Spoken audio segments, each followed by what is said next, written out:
buenos días, me da gusto que ya estemos aquí. Les invito para que ocupen su lugar y nos dispongamos para comenzar la escuela dominical de esta mañana. Ocupen su asiento, acomódense y vamos a comenzar con esta hermosa mañana de estudio bíblico. Oremos. Amado Padre Celestial, gracias te damos por esta mañana, porque nos congregamos con gratitud y con expectación. Gratitud por todas tus bendiciones y expectación por lo que tú nos quieres decir el día de hoy. Permítenos descansar de afanes y preocupaciones y que seas tú el que nos hable a través de tu palabra en Cristo Jesús. Amén. Amén. Bien, hemos concluido un tema que comenzamos en febrero de este año. El tema se llamaba espiritualidad y se refiere a cómo mejorar nuestra comunión con Dios. Ya vimos quién es Dios, cómo es Él, cómo somos nosotros y cómo se establece ese verdadero servicio de adoración que es el cambio de mentalidad. También vimos la función de lo que nosotros llamamos pruebas en todo este aspecto. Bien, hoy quiero comenzar un nuevo tema que nos va a sumergir en las cartas de Pablo.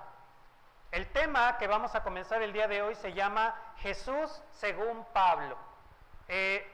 Hay un documento en la página de Paz Divina que se llama así, Jesús según Pablo. Lo pueden descargar a su celular o a su tablet para que lo tengan allí.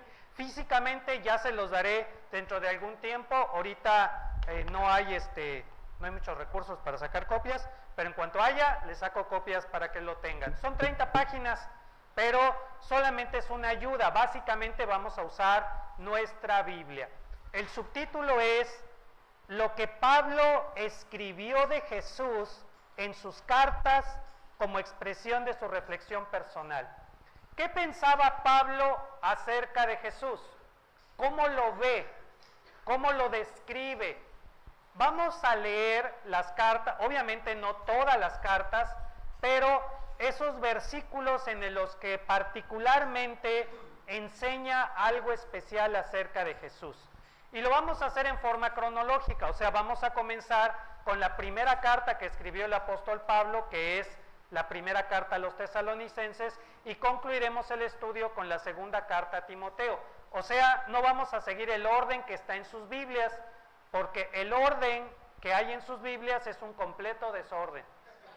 La verdad, el orden en el que están los libros de la Biblia es un completo desorden. No tiene ni pies ni cabeza. Varios libros leí que trataban de justificar por qué primero es Romanos, luego Corintios, luego Gálatas. La verdad es que así nomás lo pusieron. Y eso los occidentales, porque en Oriente, las iglesias de Oriente tienen otro orden en sus libros de la Biblia. Entonces, vamos a verlo de manera cronológica. Les invito para que abran su Biblia en Primera de Tesalonicenses capítulo 1.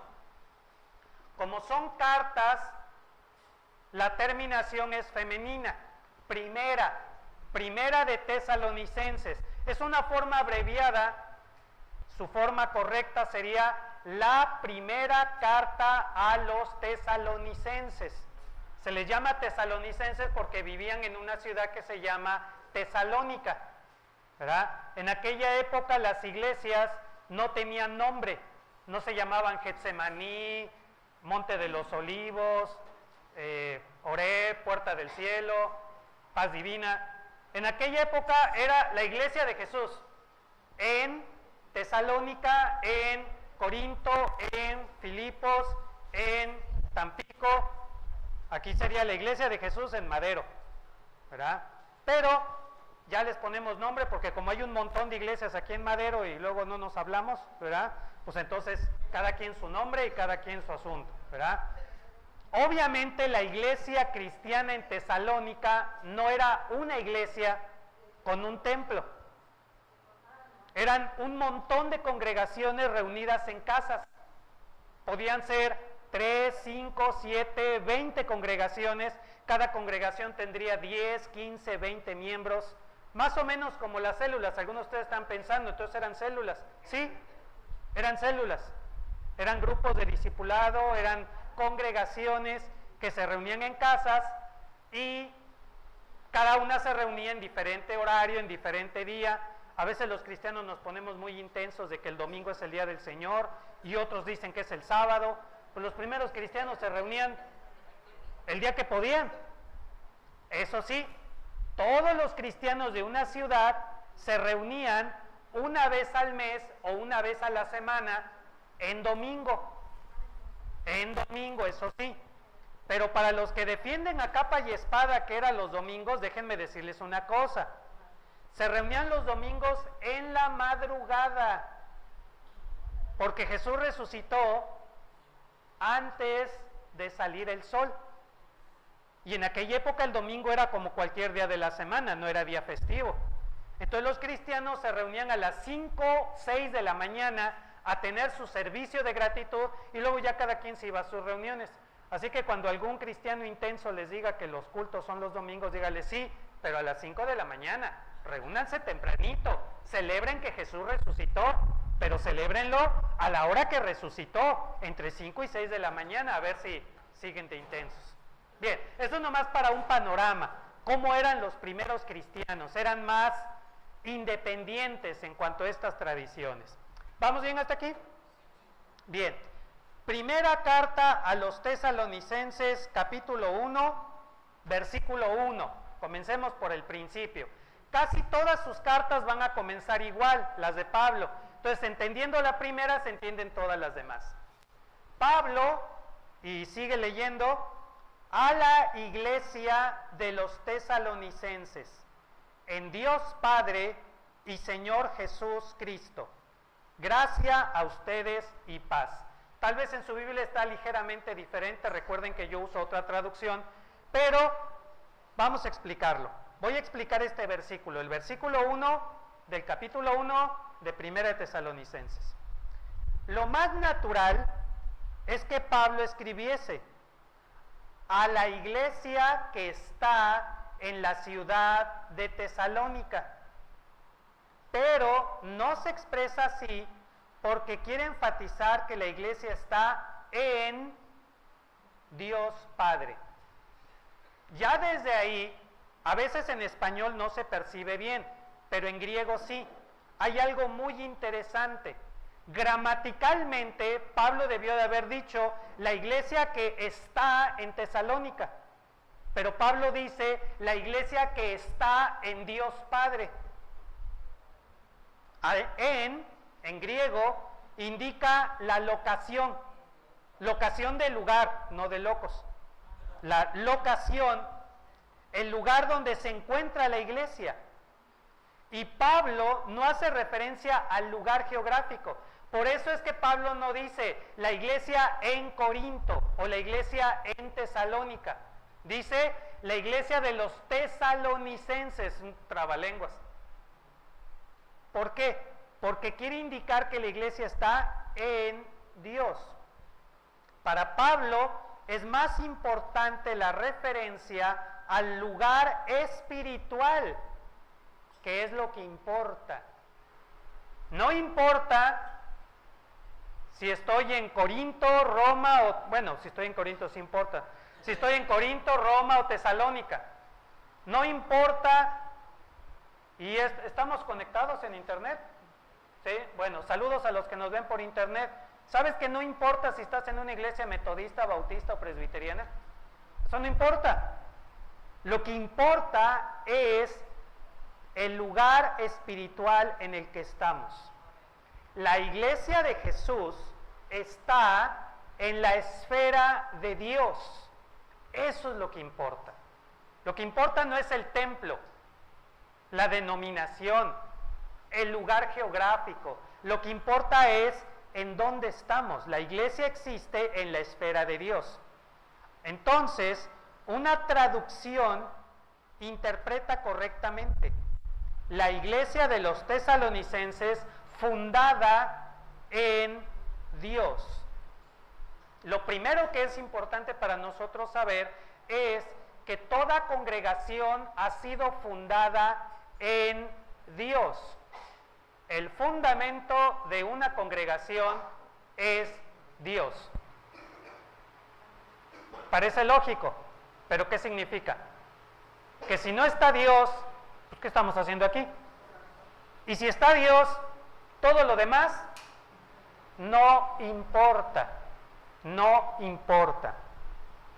Gramaticalmente en griego la frase Dios Padre y Señor Jesús Cristo tiene una particularidad, y es que todas las palabras, voy a decir una frase que tiene que ver con gramática, si no la entiende ahorita se la explico. Todas estas palabras, Dios Padre y Señor Jesús Cristo, todas están en dativo, excepto Jesús, que está en genitivo. Obviamente yo puse la misma cara, ¿verdad?, cuando lo leí. ¿Y eso qué? Es gramática, y yo en gramática, pues ni... tápense los oídos. Yo en gramática ni entraba a clases, entonces pues... Y sí, me acordé de mi maestra de la secundaria. ¿Y por qué no entré a clases? Y ahí tengo que ir a estudiar qué es dativo, qué es genitivo, porque aquí está la clave. Toda esta frase, Dios Padre y Señor Jesús Cristo, todas las palabras están en dativo excepto Jesús. Ahora, explico. El genitivo denota posesión o propiedad. Fíjense, una palabra que gramaticalmente esté en genitivo significa que esa persona o eso posee, tiene propiedad. Por tanto, indica que la iglesia es propiedad de Jesús. Si tradujéramos poniendo atención a la gramática, diríamos: la iglesia de los tesalonicenses, fundada en Dios y que es propiedad de Jesús. Propiedad de Jesús. La palabra propiedad no aparece, pero el concepto sí, y debería de traducirse. La iglesia es propiedad de Jesús. A veces los pastores nos apasionamos y decimos mi iglesia, es que es mi iglesia. Bueno, es mía en el sentido de que yo la amo, oro por ustedes, sí oro por ustedes, y los alimento espiritualmente y todo, pero no es mía, así de que es mi iglesia, ¿verdad? A veces algunas personas han colaborado tanto, y a veces no tanto, ¿verdad?, pero han colaborado con la iglesia, sobre todo al inicio, que sienten que es su iglesia y que tienen ciertos derechos de antigüedad o cosas así, ¿verdad? ¿La iglesia de quién es? De Jesús. Jesús es el dueño de la iglesia. O sea que somos propiedad de Jesús. Muy bien, ponte por ahí un letrerito que diga propiedad de Jesús, no tocar, ¿verdad? Soy propiedad de Jesús. Si tú te sientes, esto es cosa tuya, si tú te sientes parte de la iglesia, nadie te tiene que decir que eres o que no eres. Mucho ojo, hermanos que me ven por internet, no es por voluntad de carne, ni de sangre, ni por voluntad humana, dice el Evangelio de Juan capítulo 1. Nadie puede decidir si tú eres miembro o no de una iglesia. Pongan atención los que me ven por internet, los de Paz Divina ya lo saben. Nadie te puede decir, oye, ¿tú qué haces aquí? Tú no debes de estar aquí, no eres parte de la iglesia. Nadie tiene esa autoridad. Nadie. Tampoco nadie tiene autoridad para decirte, hermano, yo veo que colaboras mucho con la iglesia y todo, desde hoy vas a ser miembro. Entonces, ¿cómo que desde hoy? Si desde que llegué. Nadie tiene derecho a decirte si eres o no eres parte de la iglesia. Eso es una decisión de Dios, que tú aceptas o rechazas. Fíjate, la decisión no es tuya. Es que yo decidí ser parte de esta iglesia. No, tú no decidiste. Tampoco. Que le estoy haciendo el favor a los de Paz Divina al ser miembro de su iglesia. No, tú no decidiste. Fue Dios quien decidió. Fue Dios quien nos eligió para ser parte de esta congregación. ¿Amén? Fue elección divina. O sea que si le quieres reclamar por alguna oveja descarriada, allá arriba. Oiga, pastor, ¿por qué fulanito? Allá arriba. Yo no sé. Yo no los elegí. Yo no dije, tú y vénganse, vamos a formar Paz Divina. Bueno, algunas iglesias así han surgido. a ver, tú y tú y tú, vente, vamos a formar una iglesia, Dios te llamó y todo. No, no, no, no, no. Los que están conmigo desde que comenzamos lo saben muy bien. Yo no invité a nadie. Y algunos de ustedes con la emoción, con la mejor intención, hermano, hay que invitar a fulanito, hermano, hay que invitar a menganito. Pues si quiere venir, que venga. No, pero es que usted tiene que invitarlo. No, porque yo no quiero que el día de mañana me diga, no, es que usted me invitó. No, fue Dios quien te eligió. Tú eres quien decide, acepto la invitación o la rechazo. Pero qué interesante que aunque la rechaces, para Dios sigue siendo parte de la iglesia. La rechazaste, pero sigue siendo parte. Entonces, la iglesia es propiedad de Jesús, tú eres propiedad de Jesús, siempre has sido parte de una congregación, no siempre lo has aceptado, eres parte de esta congregación. Entonces tu vida está determinada por Jesús. ¿Vamos bien? Hermana Ara.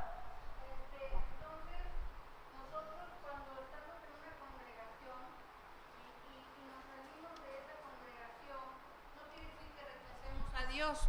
Simplemente no queremos estar en ese grupo porque igual alguna cosa vimos o etcétera, ¿verdad? Pero entonces no rechazamos a Dios, sino únicamente el grupo de gente. Así es. Por supuesto, si yo me salí de una congregación por tal y cual motivo y me fui a otra congregación porque quiero aprender más de la palabra, no estoy rechazando a Dios. El que dice, yo ya no quiero saber nada de Dios ni de la Biblia, ese sí está rechazando a Dios, ¿verdad? Pero el cambio de una congregación no implica que estemos rechazando a Dios, ¿verdad? Así es. Por supuesto, cada uno de ustedes ha sido elegido para entender la Biblia, por eso está aquí. Estamos aquí para entender la Biblia, punto. Muy bien, ¿vamos bien? Sigamos. Entonces, las demás palabras están en dativo. Ahora explico qué es dativo. Dativo expresa a quién se destina la ventaja que se indica cada palabra. En este caso, las ventajas de Jesús. Todas esas palabras que están en dativo son las ventajas o las cualidades de Jesús. ¿Cuáles? Dios, Padre, Señor y Cristo. Esto es, wow, fascinante, hermanos. No son palabras sueltas. Todas las cartas de Pablo empiezan igual. Pablo a la iglesia de los no sé qué, en Dios Padre y nuestro Señor Jesucristo. Y las leemos y decimos amén. No, bueno, no que no digas amén. Toda esa frase, Dios Padre y Señor Jesús Cristo, toda esa frase es una sola oración en la que el sujeto no es Dios, ni es el Padre, es Jesús. Pero ese sujeto tiene una estructura gramatical que indica que Él no solamente es el sujeto, sino el dueño. Y las otras palabras quedan conectadas a Jesús como sus atributos. Aquí yo puse ventajas, no sé si lo entienden mejor, ventajas, atributos, cualidades, lo que sea. Dios, Padre, Señor y Cristo son cualidades de una sola persona. Salud. No está hablando de dos personas, pastor. Dios Padre y Señor Jesucristo. En español, ¿cuál sería la respuesta? Sí, en español la respuesta sería sí. Pero la Biblia no fue escrita en español, sino en griego. Y en griego tiene una profundidad de significado, que es lo que yo quiero compartir con ustedes. ¿Se acuerdan que les dije que cuando vino el barco Logos? Ese, Job. Logos, Job. No, el barquito es barcote, ¿verdad? Compré un libro de gramática griega, que les dije que fue un tesoro, porque ese libro trae, venden hasta libros de recetas de cocina y todo, ¿verdad? Pero entre todo eso, encontré ese libro de gramática griega. ¿Se acuerdan que les platiqué que ese libro es carísimo? Y lo encontré bien barato, y además era el único. Dije, ¿y este qué hace aquí? Pues me lo llevo. Y lo empecé a leer, y ahí es donde encontré eso. Yo no lo sabía, hermanos, y tengo 30 años predicando la palabra. Ay, borren eso de internet. tengo 30 años predicando la palabra y nadie lo había explicado. Y en ese libro de gramática lo explican. ¿Por qué? Porque se dedica a explicar puros conceptos de gramática. Ha de estar bien entretenido ese libro, ¿verdad? Te explica puras cosas de predicado, sujeto, verbo, todo eso. Es un librote de este tamaño. No, hombre. ¿Saben cómo lo leí? Como penitencia. Órale, por no haber puesto atención en la secundaria, órale, y ahora lo lees todo. Gracias a Dios lo leí y quiero compartir eso con ustedes. No lo digo yo, no crean que lo descubrió el pastor Javier y todo. Me gustaría ponerme esa estrellita, ¿verdad? Pero yo nomás les estoy compartiendo lo que los grandes eruditos han descubierto, han publicado, pero yo creo que nadie lee su libro del pobre hermano Robertson. Porque él lo explica aquí. El sujeto, el centro de todo este versículo es Jesús. Y este versículo dice que Jesús tiene varias cualidades. ¿Cuáles? Que es Dios, que es Padre, que es Señor y que es Cristo. ¡Wow! Por tanto, gramaticalmente, la frase puede ser traducida atendiendo a las particularidades de los casos genitivo y dativo de la siguiente forma: en y para Jesús, quien es el Dios Padre y el Señor Cristo. O sea que la iglesia está en Jesús y ha sido fundada por Él. ¿Vamos bien? ¿Preguntas? ¿No? Ok, sigamos. No, pues es gramática.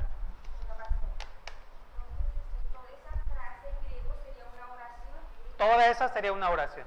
Así es. ¿Y el sujeto es Jesús? Así es, hermano. Muy bien, ¿vamos bien? Pero mucho más importante para nuestro estudio actual es que en esta frase Pablo establece dos cosas, anótelo. Pablo establece dos cosas. Una, que Jesús es el Dios Padre. Tiene que anotarlo. Jesús es el Dios Padre. No es teología, es gramática. Jesús es el Dios Padre. Hermanos que nos ven por internet, seguramente van a decir, no hombre, este pastor está loco, ya está creyendo otras cosas bien raras y todo. Es gramática, hermanos, no es teología. Es solo gramática. Y no podemos construir una sana teología si ni siquiera entendemos la gramática. Todo empieza con la gramática, y si no, pregúntenles a sus profesores en sus seminarios. Todo empieza con la gramática. Bien, número 2, Jesús es el Señor Cristo. Ahorita explico todo eso.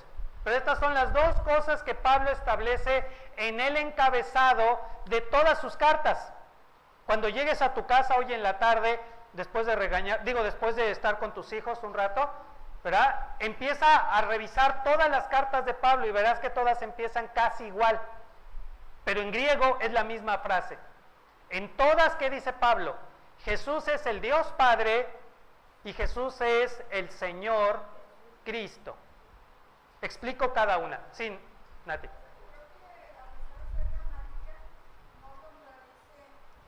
A la teología, ¿verdad? O sea, es gramática que está confirmando lo que hemos aprendido, ¿verdad? A través del estudio de la Biblia, ¿verdad? Que en muchas ocasiones en el Antiguo Testamento en realidad se estaba refiriendo al Señor Jesucristo, ¿verdad? Y creo que a lo mejor por eso los judíos no quieren estudiar el Nuevo Testamento, porque empezando por ahí, ¿verdad? Está confirmando que Jesús, el Señor, es Dios mismo, es Dios Padre, ¿verdad? O sea, no lo está contradiciendo, al contrario, lo está confirmando, ¿verdad? Así es. Testimonios de judíos que yo he tenido la oportunidad de leer, no de conocer, pero de leer, ellos lo confirman. Cuando un judío empieza a estudiar el Nuevo Testamento, número 1, lo estudia con una mentalidad hebrea, no con una mentalidad occidental. Entonces ellos ven cosas que nosotros no vemos. Y número 2, inmediatamente reconocen a Jesús como el Mesías. Y obviamente adquieren un concepto de Jesús mucho más puro que el nuestro, porque ellos ya tienen todo el Antiguo Testamento como base, ¿verdad? Entonces, exactamente, si no se contradice. Se contradice porque a veces los que leemos la Biblia en español podemos decir, no, aquí dice Dios Padre y Señor Jesucristo, son dos. Pues sí, en español así dice, pero hay que tener conciencia de que eso es una traducción. Lo peor que podemos hacer es pelearnos entre nosotros. Digo, eso nunca sucedería, hermanos que me ven por internet, pelearnos entre nosotros por lo que leemos en español sin ni siquiera ver qué dicen en griego. Eso es lo que le pasa a las denominaciones, ¿no? Uno se pelea con el otro porque aquí dice, no, porque aquí no dice. Bueno, ¿y los dos están seguros de qué es lo que dice en su idioma original? A lo mejor dice otra cosa, ¿verdad? Pero bueno, estamos dando mal testimonio al pelearnos porque tú brincas y yo no brinco, porque tú haces y yo no hago, porque tú crees y yo no creo, ¿verdad? Pues hay que ver primero quién es Jesús. Muy bien, exactamente. Hermana Edith.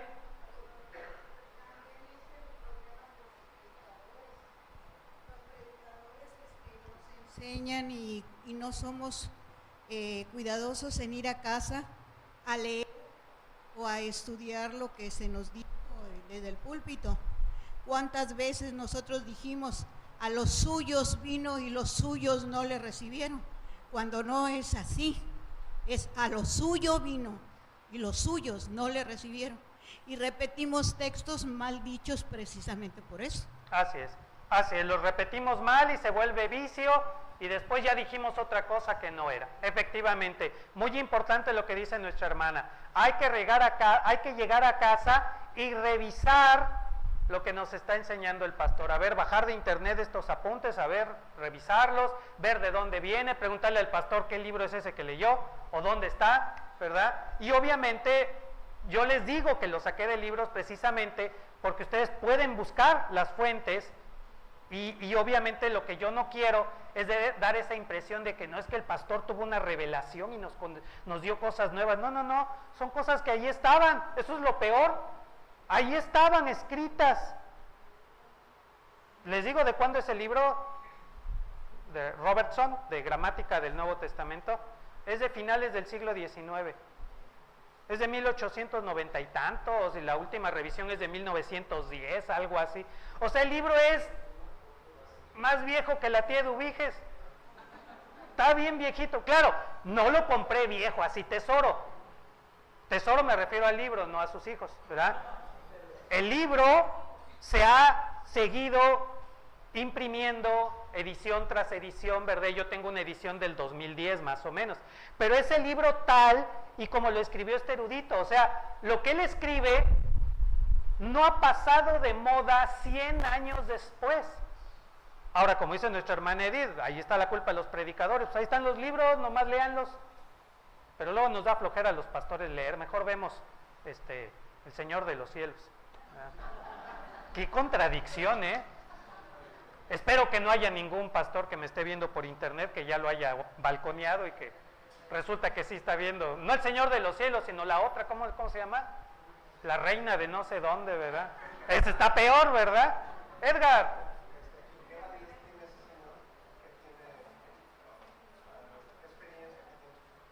Bueno, él dedicó toda su vida al estudio de la gramática del Nuevo Testamento.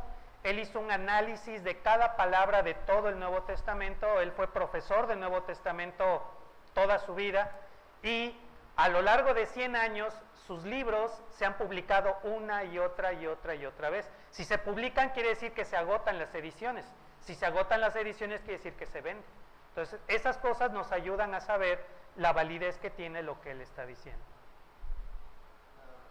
Bueno, el hecho de que obviamente lo que está diciendo es correcto, ha sido validado por muchas otras personas y también algo muy importante, nadie ha escrito diciendo, oigan, él se equivocó esto, lo otro, no. Casi siempre resulta que alguien dice, miren, aquí él había dicho esto y resultó que sí es cierto por esto y por esto. O sea, posteriores investigadores le han dado la razón. Sí, lo confirmo.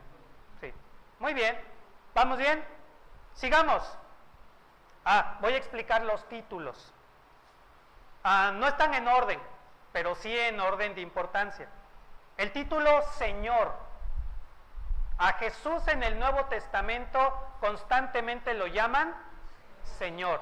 Pablo siempre llama a Jesús el Señor. Vamos a verlo en la carta a los Romanos. Pablo dice que el que confesare que Jesús es el Señor. Bueno, ¿y eso qué significa? Señor era para los rabinos judíos, recuerden que Pablo era un rabino judío, era exclusivo para Yahvé. Por eso aclaro esto. Los rabinos judíos solamente utilizaban el título Señor para referirse a Yahvé. Nada más.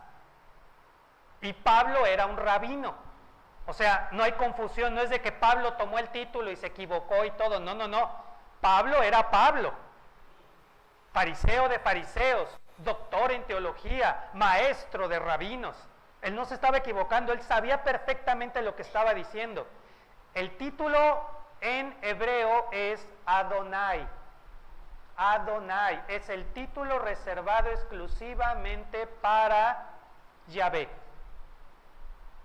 Si buscan en una concordancia hebrea, que si las hay, una concordancia hebrea, verán que el título Adonai solo se utiliza para Yahvé. Cuando un ser humano le quiere decir a otro ser humano Señor, porque es su patrón o por lo que sea, o la esposa abnegada que le dice a su esposo Señor, ¿verdad? Nunca le dice Adonai, le dice Baal. Baal en hebreo significa dueño, señor, y se reservaba para seres humanos, incluyendo algunos dioses que había ahí en Canaán que se llama Baal. Bueno, Baal en hebreo significa señor, pero muy distinguido de Adonai. Vean, no tiene sonora, se me fue la palabra, pero sonoramente no tiene ningún punto de contacto Baal con Adonai. No hay manera de confundirlos. Adonai es exclusivo para Yahvé. Lo utilizaban en lugar del nombre de Dios. Esto es que los rabinos judíos no decían Yahvé, en su lugar decían Adonai, Señor. Señor es la traducción al español de la palabra hebrea Adonai. Cuando Pablo está diciendo que Jesús es el Señor, ¿qué está diciendo? Que Jesús es Yahvé. No hay pierde, hermanos. La Biblia Dios habla hoy, los que tienen la Biblia Dios habla hoy, se darán cuenta de algo muy curioso. En el Antiguo Testamento no aparece la palabra Jehová o Yahvé, aparece el título Señor. Véanlo, cualquier texto del Antiguo Testamento de Dios habla hoy, donde debería de decir Jehová o Yahvé, dice Señor. ¿Por qué? Porque Dios habla hoy, sigue el criterio de la Septuaginta. La Septuaginta es la traducción al griego del Antiguo Testamento. Y como los judíos sabían que esa traducción al griego le iba a leer cualquier pagano incircunciso, entonces dijeron, no deben pronunciar el nombre de Dios. Entonces tradujeron Señor. Te invito a que hagas un ejercicio. No ejercicio, tarea. Tarea para el próximo domingo, la voy a revisar. No a todos, pero así salteadito. Tarea para el próximo domingo, está sencillita. Vas a tomar todas las cartas de Pablo, desde Romanos hasta Timoteo. Hasta Tito. No, ¿dónde acaba? Filemón, ¿verdad? Bueno, todas las cartas de Pablo. Y cada vez que encuentres la palabra Jesús es el Señor, o la palabra Señor, cámbiala por Yahvé. O Jehová, como tú le llames, porque uno le llaman Jehová, otro le llaman Yahvé, otro le llaman Jehová. ¿Okay? Las tres traducciones son probables: Yahvé, Jehová o Jehová. ¿Okay? Recuerden que el nombre de Dios nunca se pronunció, entonces no sabemos cuál es la pronunciación exacta. Tenemos un 99% de seguridad que es Yahvé, un 95% de que es Jehová y un 50% de que era Jehová. Entonces, ahí usted escoja. Pero bueno, cámbielo. Y va a ser muy interesante que si confesares con tu boca que Jesús es Yahvé, ¿okay? El que invocare el nombre de Yahvé será salvo. Bautízalos en el nombre de Jesús Yahvé. Háganlo y verán que va a tener una revelación formidable para ustedes. Jesús no es un ser humano. que se portó bien y alcanzó ciertos méritos. Jesús no es un ser celestial que bajó a la tierra a representar a Dios. Jesús es Dios, es Yahvé, hecho carne, el gran misterio, que ni tan misterio. Jesús, Dios toma la forma humana, es Jesús. ¿Vamos bien?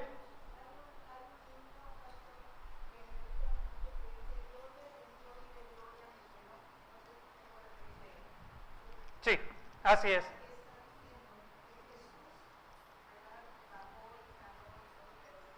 Dios descendió, así es, efectivamente. Recuerden que los himnos del himnario contienen teología, fueron escritos con teología, ¿ok? Teología para ser cantada, para ser entendida. La diferencia entre los coritos, los cantos y los himnos es que los himnos fueron escritos con un propósito teológico, para que la gente tuviera doctrina, como dice ahorita la hermana. Hay un himno que dice Dios descendió, eso es doctrina, eso es teología.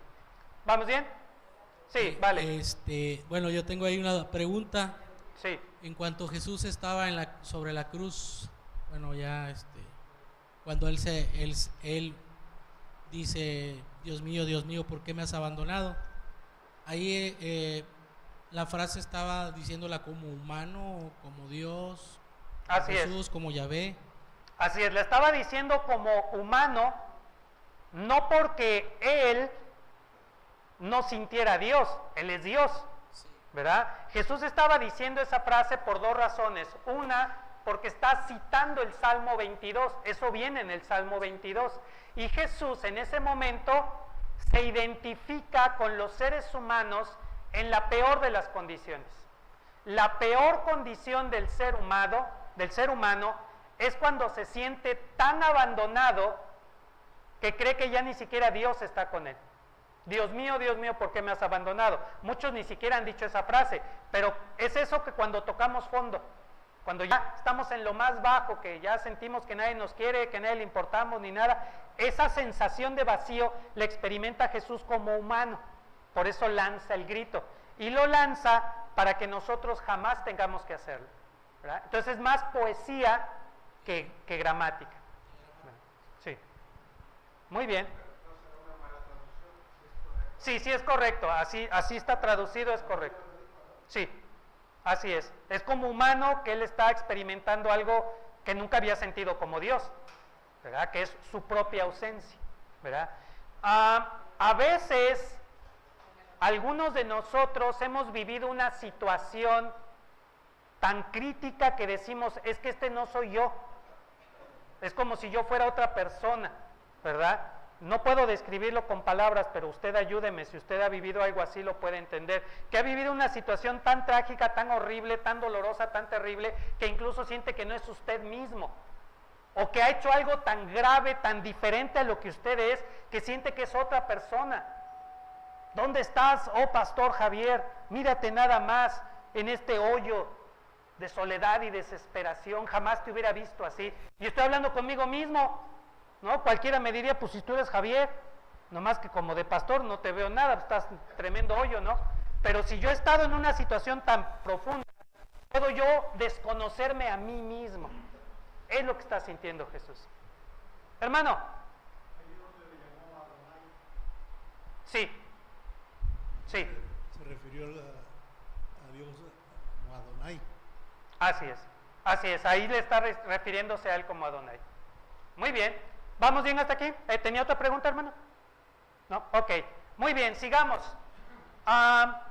Entonces, al darle Pablo a Jesús el título de Señor, Pablo expresa su certeza de que Jesús es Yahvé y por tanto es el mismo Dios Padre del que Jesús enseñaba. Recuerden que Jesús, al hablar de Dios Padre, está hablando de sí mismo.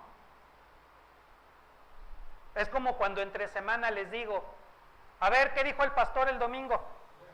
Y ustedes dicen, pues usted es el pastor, ¿verdad? Pero lo digo en tercera persona, pues para que lo podamos criticar y vamos a hablar del pastor, ¿verdad?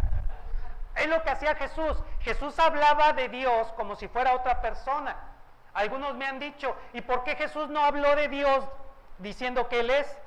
Hermanos, si Jesús, diciendo que es el representante de Dios, lo querían apedrear, imagínense si anda por ahí diciendo que es Dios, pero como dicen nuestros hermanos aquí de este lado, sí lo dijo. Si hay un par de ocasiones, y el apóstol Juan lo rescata en su evangelio, si hay un par de ocasiones en que Jesús, con un cierto grupo muy selecto, les dice, es que yo soy Dios. ¿Y qué hizo la gente? Ay, sí, es Dios. No, unos, hagan de cuenta que Jesús no dijo nada, ¿no? Como el pastor cuando predica, ¿no? ¿De qué habló? ¿Quién sabe? Yo estaba revisando mi Facebook, ¿no? Y en otra ocasión sí lo querían apedrear. ¿Se acuerdan que hasta Jesús preguntó, ¿por qué me quieren apedrear? Y le dijeron, porque te estás haciendo igual a Dios. Ah, sí lo entendieron. Sí lo dijo. Y lo querían apedrear, ¿verdad? Entonces Jesús habla en tercera persona de sí mismo. Sí, esto ya fue en los romanos, en burla. Los romanos sí, porque la acusación que dieron los sacerdotes para Pilato es que Jesús se había proclamado rey de los judíos. Entonces querían que Pilato lo crucificara por querer liberarse de Roma. Sí.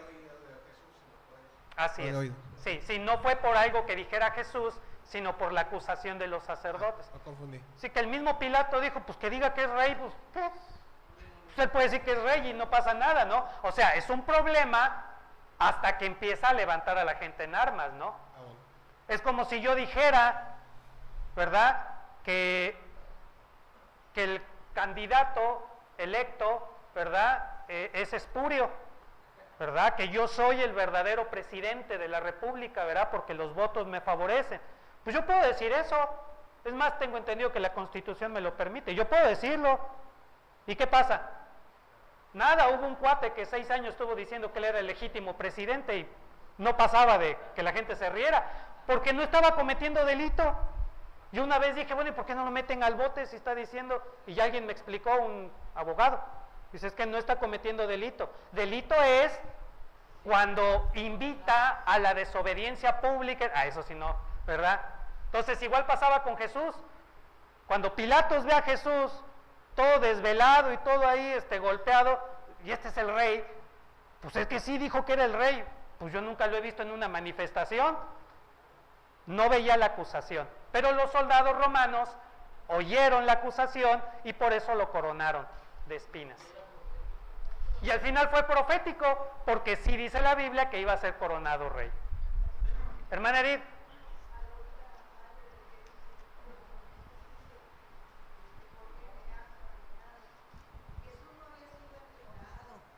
Jesús seguía siendo humano. Él vino a enseñarnos cómo vivir como humanos. Él dijo que Él había vencido el mundo y que nosotros lo íbamos a vencer también. Entonces, cuando Él está en la cruz es un ser humano todavía. Así es. No es Dios mismo. Cuando ya está entronado, entonces ya es Dios, ¿verdad? Digo, nosotros sabemos que era Dios aquí, pero todavía no había sido entronado en el cielo. Por eso es que dice, Padre, ¿por qué me has abandonado? Así es. Filipenses, lo vamos a ver, lo vamos a ver. Filipenses capítulo 2 dice que Jesús se despojó a sí mismo y asumió la forma humana. ¿Okay? Cuando Jesús estuvo en la tierra, estuvo como un humano, porque toda su esencia divina, Él se había despojado. Despojar es quitarse una ropa. A lo mejor no les va a gustar la comparación, pero ahí les va, ¿verdad? Es como Superman. Cuando trae los lentes y la camisa y la corbata, es Clark Kent, ¿no? Usa lentes y tiene visión de rayos X, o sea, ¿a quién engañas? ¿Verdad? Pero él se disfraza como reportero medio distraído y es Superman. Bueno, algo así es Jesús. Jesús es Dios, el creador del universo, pero aquí en la tierra, Él renunció a todos sus atributos divinos y asumió toda la naturaleza humana. Mucho ojo. Jesús en la tierra era totalmente humano. Él sabía quién era, pero en la tierra no usó sus poderes, por decirlo de alguna manera. Todo lo que Él hizo, vivió y enseñó, lo hizo como humano. ¿Eso qué significa? Que nosotros también lo podríamos hacer. No lo hacemos. Jesús nos dio la respuesta, que no tienen fe. No tenemos, dijo el otro. Hermana Ara. Hermano, entonces, ¿los milagros que hizo? Los milagros que él hizo es una manifestación de misericordia. O sea, Jesús no podía ver a esa gente y entonces él actúa. Él sabe que aunque él como humano no tiene poder, pero sí puede comunicarlo, sí puede traerlo hacia las personas. Entonces allí sí usa algo de su poder. Ah, bueno, entonces eso se explica por la misericordia y por eso es que aleja a la gente, porque no quiere parecer algo grande, algo poderoso. Así es. ¿Verdad? Para que no lo identifiquen de no esa quiere manera. hacer show. Ah, exacto. No quiere hacer show, efectivamente. Exacto. Perdón por la comparación, pero es igual que Superman. Hay una escena en las películas de Superman en que Clark Kent va caminando y un auto choca con él y la defensa se hunde, ¿no? Y pues a él no le pasa nada, ¿no? Y se asusta él porque dice, la gente se va a dar cuenta que soy Superman, ¿no? Y se va corriendo. No me acuerdo bien de la escena, pero sí hay una escena en la que un coche choca con él y la defensa y era de los autos de antes, que era de puro fierro, ¿verdad? Algo así pasaba con Jesús. Jesús veía a esa gente, híjole, yo tengo ese poder. No es que Jesús no quería usar su poder, sino que él sabía que usando el poder, ¡ay, sana también a mi abuelita, también a mi tío! Espérense, yo no vine a eso. Era solo una manifestación de misericordia. Por eso siempre trató de ocultarlo, de alejar a la gente, que no dijeran. Así es. Muy bien, ¿vamos bien? Hermana Lucy. Pero también era lo que comentábamos el martes, ¿no? De que era también una manifestación de su autoridad, que eso no se podía negar, aunque él lo quisiera, ¿no? En el caso de los demonios, de los endemoniados, es una manifestación de la autoridad de Jesús. Que aunque Jesús se despojó, o sea, viene de incógnito, ¿verdad? Se disfrazó de humano, los demonios lo reconocían, ¿verdad? Algo muy interesante es que en todos los encuentros de Jesús con endemoniados, los endemoniados se cuadran y le suplican que no los destruya. Jesús los tiene que callar, ya cállense, ya ahora sáquense de aquí, ¿verdad? Y al expulsar a los demonios, obviamente demuestra su autoridad. No necesito ponerme el uniforme de Dios para que los demonios reconozcan mi autoridad y órale, ¿verdad? Igual los elementos de la naturaleza, la tormenta y todo. Así es. Quiere decir que aunque Jesús era Dios oculto, demonios y fuerzas naturales reconocían su autoridad. Los únicos que no reconocían su autoridad eran los humanos. ¿Qué es lo que dice Juan? A lo suyo vino y los suyos ni cuenta se dieron, ¿verdad? Así es, eso es, cuestión de autoridad. ¿Ok? Hermana. Pastor, el argumento de que los sacerdotes lo acusan de ser el rey de los judíos, ¿tiene base bíblica o es algo que ellos idearon? Es algo que ellos idearon. No sí. hay ninguna referencia.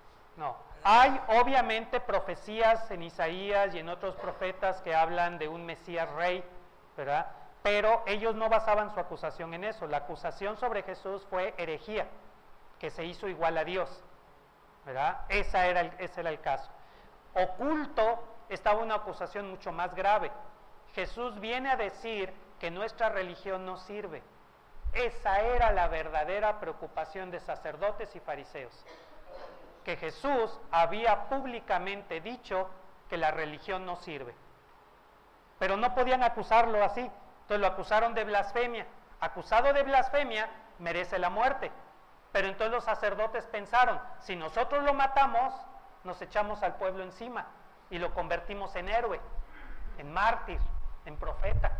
Mejor llevémoslo a Pilato y que Pilato lo crucifique. Porque en Deuteronomio dice, maldito todo el que muere colgado en un madero. Según su idea, muy infantil, pero según su idea, si Jesús moría en un madero, entonces no venía de Dios.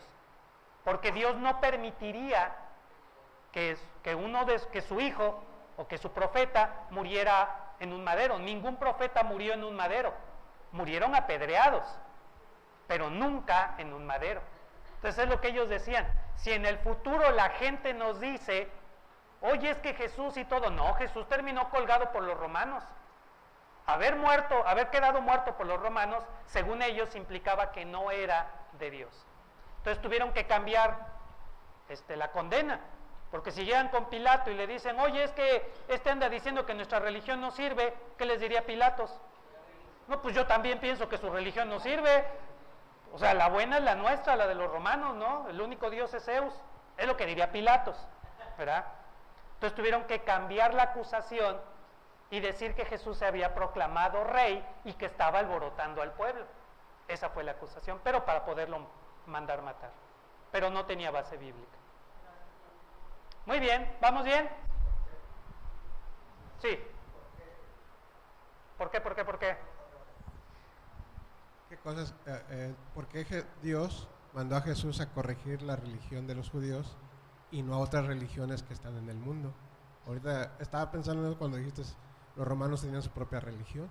Sí. Entonces, ¿por qué escogerlo hoy? Porque Jesús necesitaba una base sobre la cual trabajar.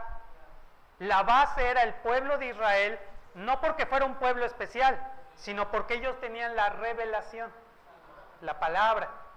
Cuando nosotros predicamos sobre la palabra, explicamos la palabra. Entonces Jesús utiliza la palabra para decirle su religión no sirve, ¿verdad? Pero tiene que haber una base. Cualquiera puede decir las religiones no sirven, sí, pero ¿en base a qué? Entonces tiene que haber una base, la base es la Biblia. O sea, la base sobre la que se construye es la Biblia. Ahora, no podemos afirmar al 100% que Dios no envió profetas a otras naciones. Hubo un rey, un faraón, en la época de Moisés, unos 100 años después de Moisés, sí, más o menos 100 años después de Moisés, días más, días menos, que él un día lo proclaman faraón y dicen, ¿saben qué? Toda la religión egipcia con todos sus dioses es mentira. Existe un solo Dios y su símbolo es el sol. Él no adoraba el sol, él decía que existía un solo Dios y que su símbolo era el sol.